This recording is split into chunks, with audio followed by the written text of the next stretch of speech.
রাজধানীর কাঁটাবনে একটি বহুতল আবাসিক ভবনে আগুনে দুজন মারা গেছেন।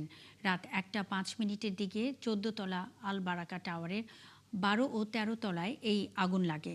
এ সময় স্থানীয় বাসিন্দাদের মধ্যে আতঙ্ক ছড়িয়ে পড়ে। খবর পেয়ে ফায়ার সার্ভিসের 6টি ইউনিট 3 ঘণ্টার চেষ্টায় আগুন নিয়ন্ত্রণে আনে। এ সময় ফ্ল্যাটে ঘুমিয়ে থাকায় দুজন বের হতে পারেননি।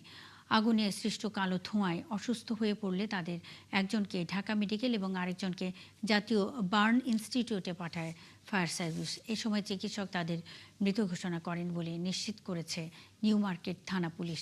তবে তাৎক্ষণিকভাবে আগুনের কারণ বা ক্ষয়ক্ষতির পরিমাণ জানা যায়নি। 4-5টা লাথি মারার পরে দরজা ভাঙছে, কিন্তু দরজা ভাঙার সঙ্গে সঙ্গে আগুনটা আমাদের মুখে চলে আসছে। ধোঁয়া কিছু দেখতে পারিনি, পরে নিচে নামছে, নিচের থেকে ওই আগুন নেভানোর জন্য এগুলো নিচে, কিন্তু ওই পাশে কোনো নেভানোর কোনো যন্ত্রই ছিল না।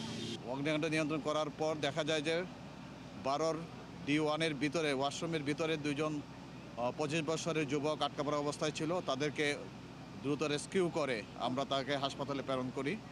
আর কোনো আমরা আহত পাই নাই। যে দুজনকে রেস্কিউ করা হয়েছে আগুন নিয়ন্ত্রণ আসার পরে, যখন তাপ কিছুটা কমে আসছে, ওই দুজনকে একজনকে ঢাকা মেডিকেল কলেজের আর একজনকে বার্ন ইউনিটে প্রেরণ করা হয়। তো পরবর্তীতে সর্বশেষ যে সংবাদ পেলাম, আমার দুইটা পার্টি ওখানে দুই হাসপাতালে আছে, দুজনকে মারা গেছে। আমরা তাদেরকে শ্রুতকাল এবং তাদের পরিচয় উদ্ঘাটনের জন্য চেষ্টা করতেছি।